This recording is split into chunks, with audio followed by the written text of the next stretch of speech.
without further ado, I'm very excited to welcome Brenda Mitchell, VP of Engineering Certification and ODA at ALOFT, and Rhonda Walthall, Technical Fellow at Collins Aerospace Systems.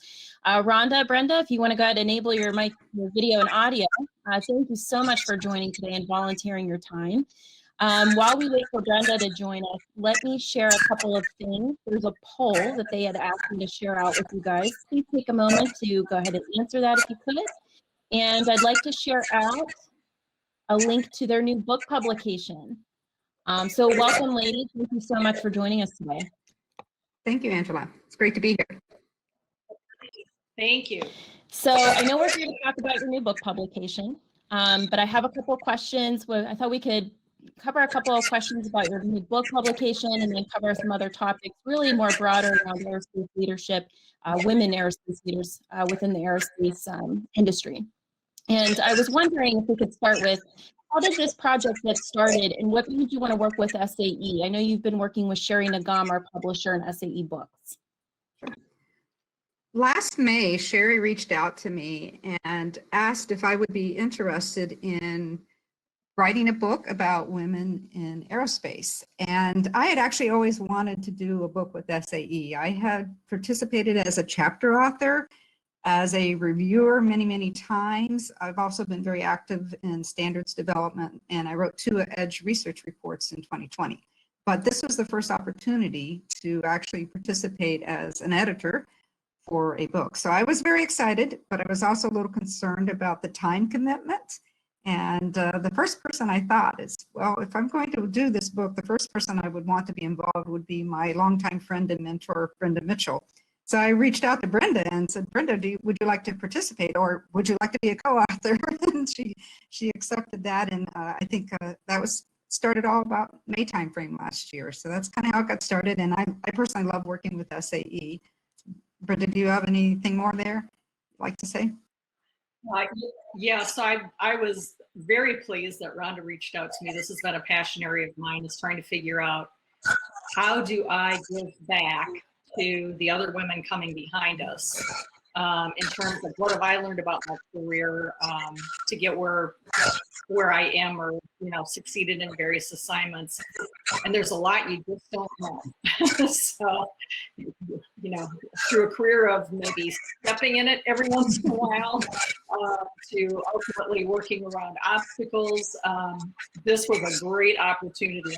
And again, I'm so happy that Rhonda reached out to me. I've been looking at setting up some kind of women's network to figure out how we can develop some sort of like mentoring, informal mentoring across industry to help guide women a little bit better with career organizational dynamics to help them have a smoother career. So yeah, this is fantastic, a fantastic opportunity. I'm very pleased to be a part of the project. And thank you. That's wonderful. Yeah, thank you for sharing that. I'm curious, how did you select the women leaders that are featured in your new book? So what we decided to do is we wanted to focus on, because this is SAE, we are both engineers. So we really wanted to focus on women that have engineering degrees, that have reached significant success in their career, but their career track maybe didn't necessarily stay in engineering. And we looked across the spectrum of aerospace, which was industry, academia, and sciences, meaning, looking at actual aerospace, astronautic, what's going on in the space business. So we wanted to get a breadth of women and their experiences, and particularly focusing on women with engineering. Because a lot of times we'll see engineering make it to high up leadership levels at some of the aerospace companies, but they came from a finance background. So I think in a way we want to kind of give some inspiration to women who are engineers that, hey, you aren't just stuck in the technical track. The sky's really the limit in what you can do with your career as an engineer. So Rhonda, anything Yes, else? so when Brenda and I first started making a list of the women we would like to invite to be chapter authors, my first thought is, do I know 50 or 100 women? And then actually it wasn't really difficult once we actually sat down and started thinking about our network. And then we really wanted to make sure that we were covering all the major companies, all the major aerospace companies, both space, military aviation, commercial aviation. And then we also wanted to make sure that we had women that were at various parts of their career. We wanted to get women that had really successful, exciting careers, but they didn't need to be at the end of their career. So we wanted to invite women that were mid-career, maybe a little bit later in their career, even some that are retired that were quite successful. And we even have one woman in the book who is actually just starting her career, but we felt she was really exceptional and wanted to include her. So we do have a really good breadth of really exciting women in this book. 33 women plus the forward and the epilogue are featured in this book. And I think there's insight that can be drawn from every single woman and her personal story. It was actually a much more fulfilling experience than I was actually expecting when we first started out in May. So I'm pretty excited about this book. Wow, that's awesome. Thank you so much for sharing that insight. I'm curious as well, was there anything that you saw consistent across the board as you were hearing more about their stories? So each of the women really did truly have a lot of mentors along the way. And the mentors could be male or female. The mentors could be above them or below them in the organizational structure. But I felt that was really surprising to me is how many of them have really embraced having mentors and how that has really impacted their career. Many of the women that have gone on into executive roles all had sponsors. So that was something we saw over and over again. Another thing is supportive families, because what we find when you're moving up the ladder, the companies really want to move you around a lot. So you need to have a spouse that's really supportive of your career and a family that's willing possibly to relocate, or a husband that is willing to stay home if you choose to have children, stays home and raises the children.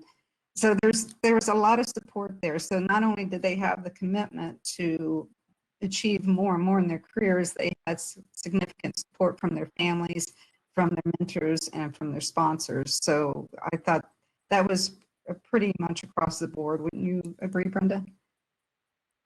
Yeah, absolutely. And I think it doesn't matter whether it's aerospace or any industry, the importance of having good mentors who kind of help you through the day-to-day, but sponsors are really the people who forge the path for you. They advocate for you in the steering committees on who's going to be promoted.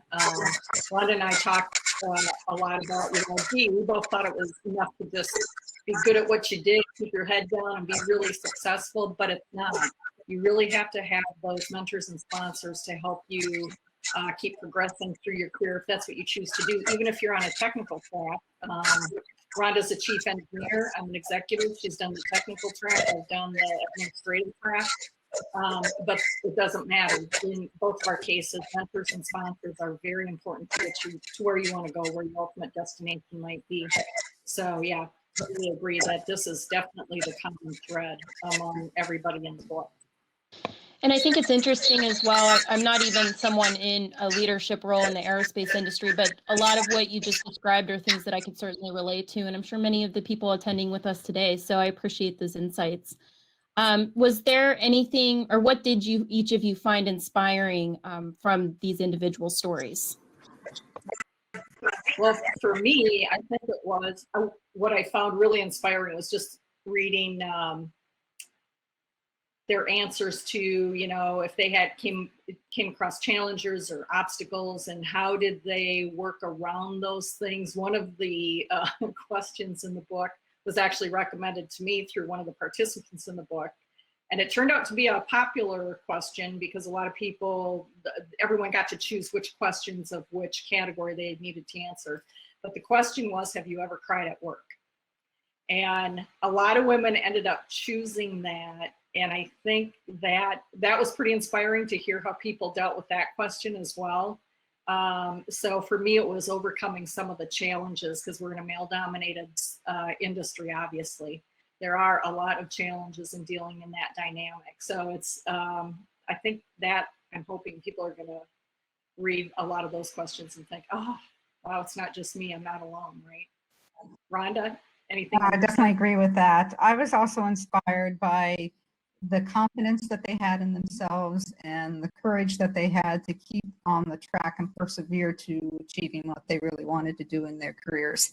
And they found ways to get around whatever challenge came their way, whether it was something that was happening at work or something happening in their personal lives. They found a way around it. And I think it can be a little more challenging for women than it is for men, simply because of the work-life balance and having children. So they were actually able to navigate it and get through it. And I really admire how they did it. And so it was very inspiring to see that there were so many women out there in aerospace that have done so well. We could write 2, 3, 4 more books with more and more women out there. There's a lot of them. Yeah, absolutely. And I think I mentioned it feels like even some of those stories can be relatable and applied in really any industry sector. But if you had to say who should read this book, what sort of advice do you have behind that? Rhonda, you want to start? I would recommend that women that are maybe early to mid-career would really benefit from this book, as well as ladies that are maybe a senior in college or junior or senior in college getting ready to start in their careers. Because I know that if I had read these stories 20 years ago, I think I might have made some different decisions. I mean, I'm not regretting anything, but it was very insightful on how to take control of your career and to push through to get the things that you want, to navigate some of the office politics that might be happening. So I think it would really help women starting out and earlier in their career to mid-career to help either reemphasize what they're doing and to keep them on track, or maybe to help them think about it's okay to actually change roles and go in a new role that maybe you don't have the experience at, but you're going to gain all these experiences which are going to help you to even move to the next higher level. So I think it's a matter of seeing what other women have done and how they've been successful, and that you can do the same thing and be successful as well. Yeah, I agree. I think several of the women, especially that have reached, top executive level, they will talk to having to take risks. I didn't feel like I was ready for this role, but my mentor or sponsor said, nope, you're good. You've got the capability, you've got the right skill set. I think we as women tend to hold ourselves back a bit. We tend to think about, oh, how many have done this? I shouldn't apply for that job because I don't have the experience they're looking for. Well, baloney. Guys wouldn't think twice about applying for that job, right? So I think when people read that and understand that, we have to be, I think women are a little more risk adverse as compared to men. So I think about that when you're reading some of these stories is, don't be afraid to take some risk in your career. I think that's excellent advice. I know we got some questions in the chat window, but I wanted to shift a little bit. I know we're talking about the book, but I'm interested, how did the two of you meet? Okay. At the risk of saying how old we are, we probably met, it was probably 1987 or 88. I was working for McDonnell Douglas out in Long Beach, California, working on the MD-11 program. I was an engine performance engineer. And Brenda was at GE working as an engine performance engineer. And somewhere along the line, we met either at a meeting, either I was in Cincinnati or she was in Long Beach. I don't actually remember at this point. And we stayed friends. We stayed in touch for ever since then. And Brenda actually, when she changed positions and went to work at Northwest Airlines, actually managed to talk me out of Southern California to move to Minnesota in February of 1995, I think it was. Coldest place I've ever lived. But I actually went to work for Brenda for several years at Northwest Airlines. So we've just really stayed in touch since then. Brenda, you want to add anything more? Yep. So I think our certification experience on the MD-11 was a bonding experience. So we were probably the only two women in kind of our realm anyway. So there was a lot of I think leaning on each other. Hey, geez, somebody blah, blah, blah, blah, right? So throughout our career, I think we've exchanged, we've been confidants with each other, obviously very good friends. So we've shared some really tough, career issues back and forth and sought each other's advice and counsel. And it's always great to have that trusted, person in your life that you can talk to, because sometimes you can't necessarily talk to your spouse. It's easier to talk to a female because they've actually been through it, or you've been through it and you can turn around and help. So I think that's what really bonded us. Plus, we were both engine performance people. We both had a passion for that. At Northwest Airlines, we really forged into what turned out to be Rhonda's career path. My passion was really as an early kind of person delving into advanced engine health management and almost prognostics management back then. I saw Rhonda as a key person for helping me get that launched at the airline. So, and then she ended up pursuing that as a career track, which is, I'm very proud of her. So she's done phenomenal things in her career in that area. So yeah, so it was great. And it's wonderful. Oops. It's always wonderful to continue to watch Brenda accelerate through her career as she was climbing up through the executive ranks, and she always remained very approachable for me, so I knew that I could always ask her for advice. And for many, many years, Brenda was the only female I had actually ever worked for. So it's she was a great boss then, and I'm sure she's even better today. So anyhow, yeah, it's been a really great learning experience for me from Brenda, and learning about the things she has learned in her career and has helped me as well in my career. That's wonderful. Thank you so much for sharing that more personal story and aspect to it. I have more questions for you, but I did want to ask, we have two questions in the chat window. One is from Noelle. She said, what have you learned about how to make sure you have a sponsor who will advocate for you when you are not in the room? Oh, that's a tough question. So I think part of the key to that, and this is probably some of my learning that I've done throughout my career, but I think the key is sponsors sometimes they are not like mentors, so you don't get to really necessarily choose or have much input into who your sponsor is. Ideally, a sponsor is going to be somewhere higher up in the organization that has gotten to know you and see what you have accomplished. So if you're things to think about.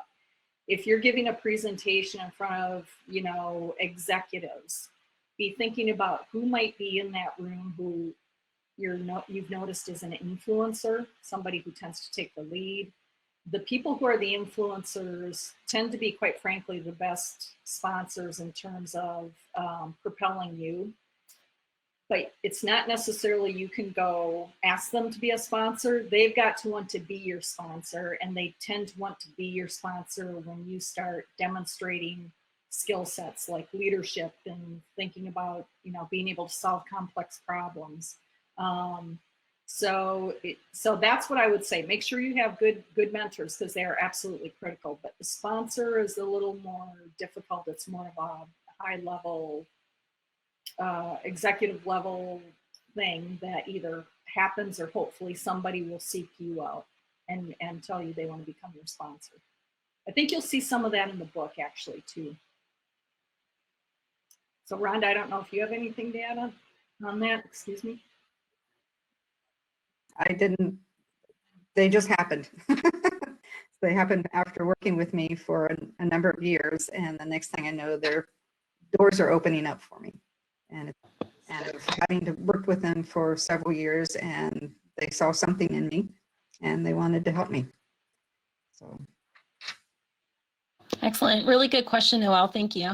Mark asked, who do you see leading military innovation? Do either of you have any opinions on that?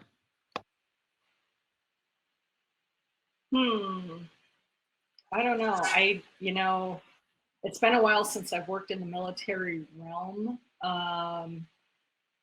So I think, quite honestly, I think it's going to end up, it's pretty much the same players because that's who's there. I'm not sure, on the space side, I'm talking, their aircraft side, aircraft engine side. It's pretty much the same players who are there, and they work closely with the Defense Department's research labs to develop new technology. So I don't know, Rhonda, I don't know if you have anything to add on that. Prognostics is a huge thing with military aircraft.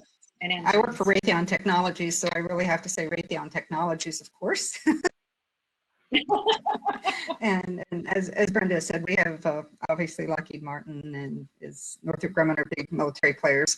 But the field of prognostics and diagnostics, or vehicle health management, whatever you want to call it, is definitely something that's no longer an emerging field. It's something that is definitely a part of autonomous vehicles going forward, drones. So it's really gone from people wanting to do it and having a passion for doing it in the 80s and 90s to now it's part of the active control for everything going forward. So it's finally come around, and we'll see that, I think, in every single military application going forward. Okay, thank you. Thanks for the question, Mark. A different Mark had a question for you. Is there one profile or answer that you found to be particularly inspiring or memorable? Not a tough question at all.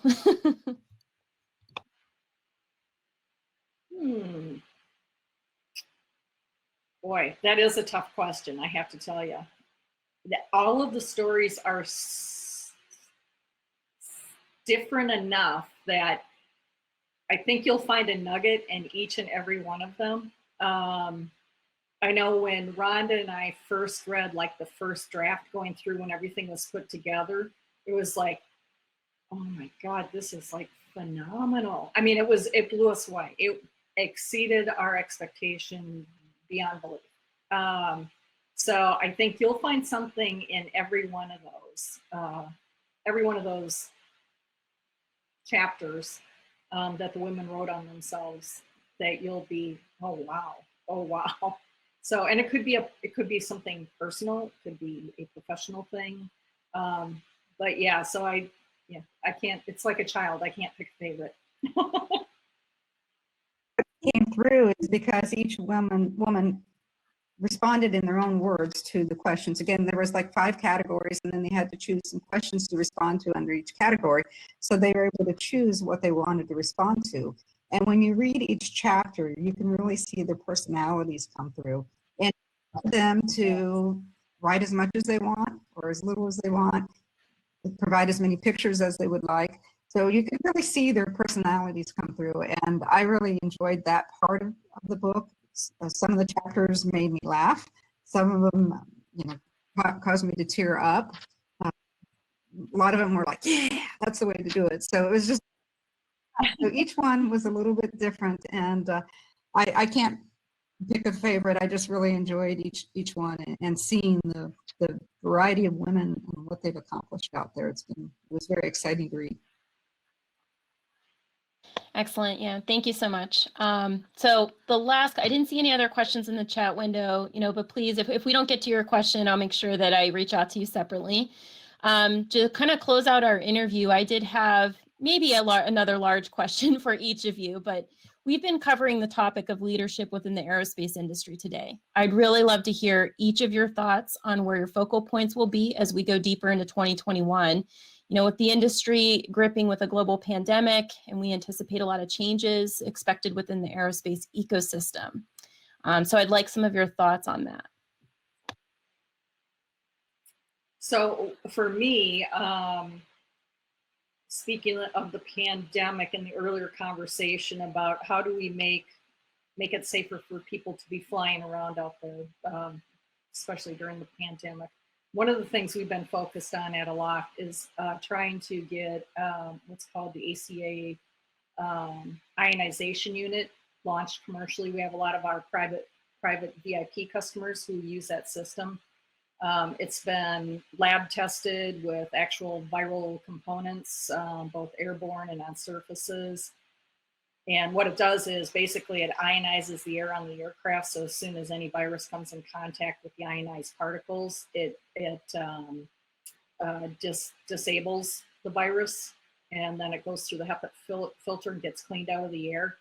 It's a great, amazing system. So I've been on an aircraft where we were doing testing with it on and off, and it's like when the system is on, it's like you stepped into a stepped outside into, you know, the air after you've had a nice rainstorm in the spring, and it's cool and refreshing and you can breathe.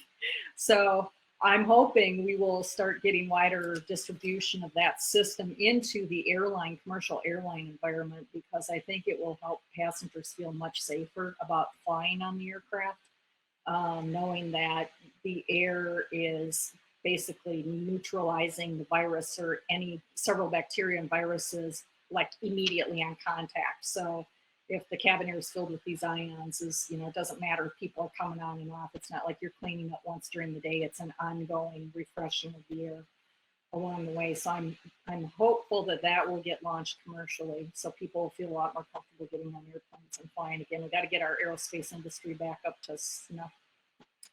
So that's what I'm focused on for this year. Rhonda?